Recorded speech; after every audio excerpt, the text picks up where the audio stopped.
দর্শক মণ্ডলী, আসসালামু আলাইকুম। বাংলা ভিশনের নিয়মিত টক শো টপ স্টোরি দেখবার জন্য আপনাদের আমন্ত্রণ জানাচ্ছি। আপনারা জানেন, সংলাপ সম্পর্কে আমরা নিয়মিত অনুষ্ঠান শুরু করেছি। তারই ধারাবাহিকতায় আজকের এই অনুষ্ঠান। এই অনুষ্ঠানের সংলাপ সম্পর্কে আলোচনা করবার জন্য, সংলাপের এজেন্ডা সম্পর্কে আলোচনা করবার জন্য এবং সংলাপ থেকে আমরা কি প্রত্যাশা করি সেগুলো আলোচনা করবার জন্য আমরা দুজন অতিথিকে আজকে আমন্ত্রণ জানিয়েছি।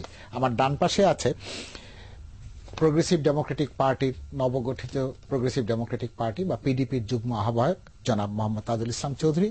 তারপরেই আছেন বাংলাদেশের সমাজতান্ত্রিক দল বাসদের আহ্বায়ক জনাব খালেকুজ্জামান।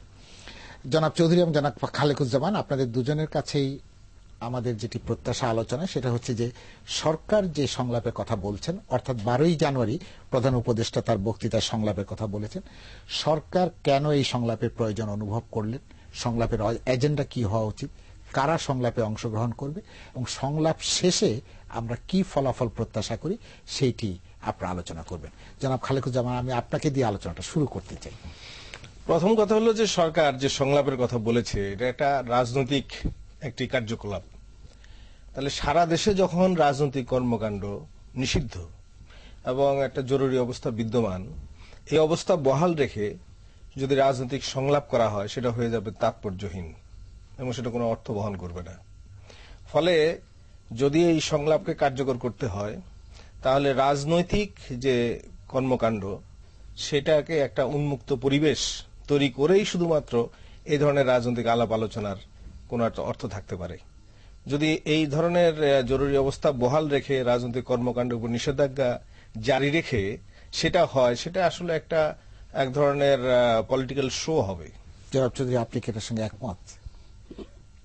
এই অংশের সঙ্গে সম্পূর্ণ একমত নয়। এখানে একটু আমাকে একটু সময় দিতে হবে বলার জন্য যে অতীতে যদি আমাদের নেতা নেত্রীরা যদি নিজেদের মধ্যে সংলাপ করত তাহলে এই 1/11 সৃষ্টি আজ হতো না, আর এই সংলাপের কোনো প্রয়োজনীয়তা দেখা দিত না। তাহলে আমরা নিজেরাই নিজেদের প্রবলেমগুলি সলভ করতে পারতাম সংলাপের মাধ্যমে। কিন্তু আমরা যে দেখছি যে এখন এর মাঝে এর আগে কেয়ারটেকার গভর্নমেন্টের কয়েকজন উপদেষ্টারা কিন্তু এই সংলাপ কিন্তু তারা চাননি, তারা সংলাপের বিরোধিতা করেছে। কেন করলো এটা তো জানি না। এখন দেখতেছি যে আমাদের এই জিনিসটা কিন্তু ওপেন হলো।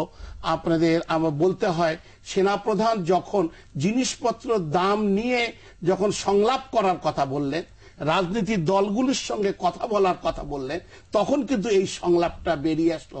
আগে কিন্তু করেনি। সেনাপ্রধান প্রথম এই সংলাপের কথাটা কিন্তু উনি এনেছেন। আর তারপরে আমাদের জাতির উদ্দেশ্যে ভাষণ দিতে যে আমাদের চিফ অ্যাডভাইসার সাহেব উনি সংলাপের কথা বলেছেন। আমরা এই জন্য ওনাকে সাধুবাদ জানাই, ধন্যবাদ জানাই। সংলাপ এমন একটা জিনিস, সংলাপের মাধ্যমে অনেক বড় জিনিসকে কিন্তু আমরা ছোট করে আনতে পারি।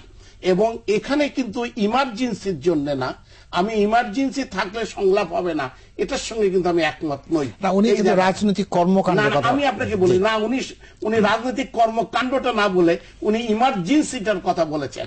আর আমি বলেছি যে সারা বাংলাদেশে যদি আপনার ঘরোয়া রাজনীতিটা আপনার চালু করে দেওয়া উচিত, তাহলে সংলাপটা অর্থবহ হবে।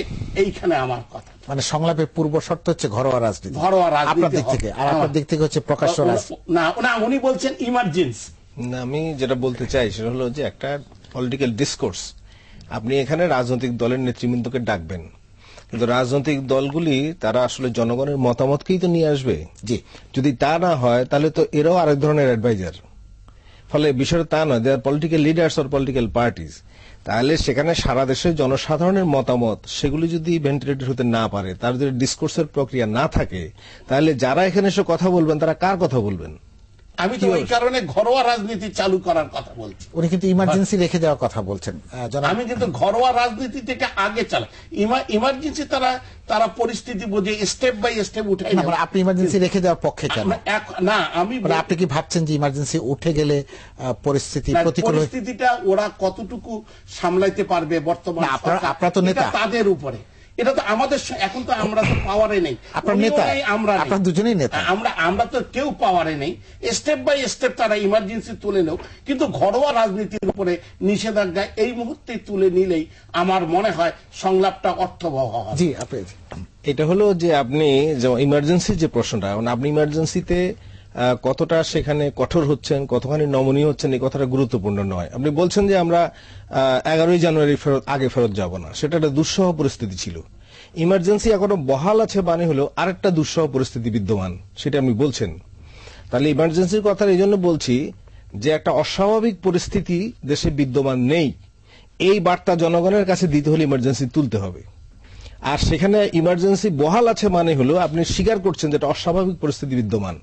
তাহলে এই অস্বাভাবিক পরিস্থিতি বিদ্যমান এই বার্তাটা বা এই মনোভাবটা সারা দেশে যখন বিরাজ করতে থাকবে, তখন জনসাধারণের মতামত বলেন বা একটা সত্যিকার রাজনৈতিক সমাধান বলেন বা একটা পলিটিক্যাল ডিসকোর্স বলেন, এই জিনিসগুলি আসলে সার্থকতা পাবে না। আমি তো ওই আগেই বলেছি সেম কথাটা।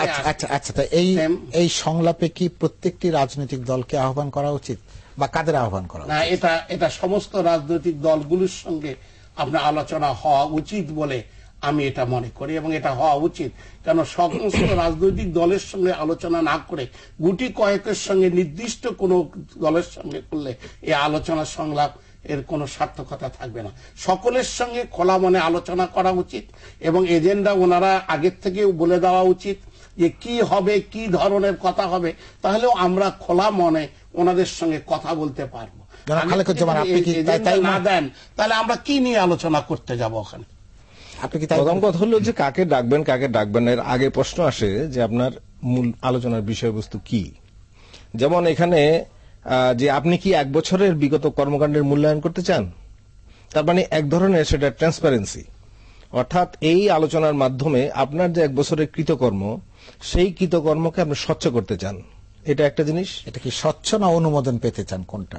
এখন সেটা নির্ভর করে তাদের উপরে। অনুমোদন প্রথম স্বচ্ছতা এই জন্য দরকার যে আপনি এই কথাগুলি হয়তো মিডিয়া একভাবে বলছে, নানান ইয়ে থেকে বলা হচ্ছে, কিন্তু রাজনৈতিক দলগুলির সঙ্গে যখন এই আলোচনা আসবে তখন গভর্নমেন্টের সমালোচনা আসবে যে তারা 1 বছরে কি করেছে। ভালো তারা বলবে যে আমরা ভালো করেছি, এদিক থেকে আসবে যে আপনারা এই জায়গায় আপনাদের সেখানে কিছু কাজ ঠিক হয়নি, জনগণের পক্ষে যায়নি ইত্যাদি।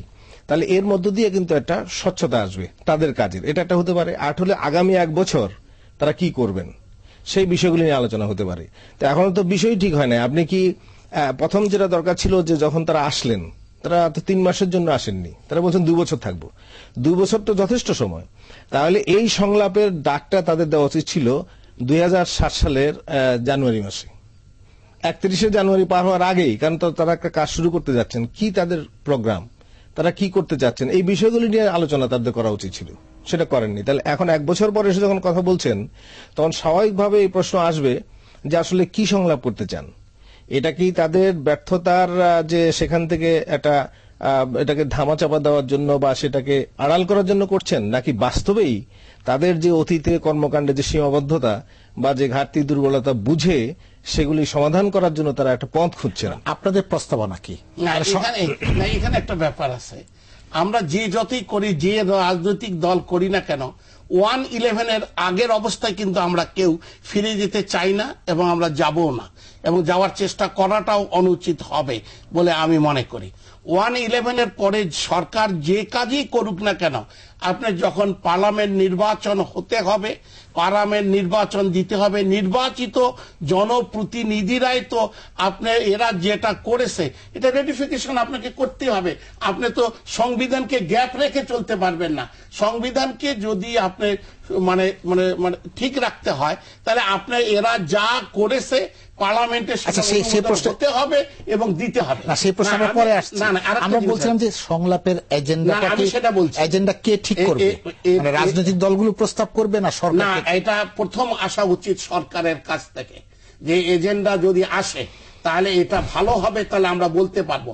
যেমন আপনার আমাদের মেইন আলোচনার বিষয়বস্তু যেটা আপনি জিজ্ঞাসা করলেন, আমি তো মনে করি যে রাজনৈতিক দলগুলির মধ্যে সংস্কারের কথাটা আসা উচিত। রাজনীতিতে আপনার সমাজে যদি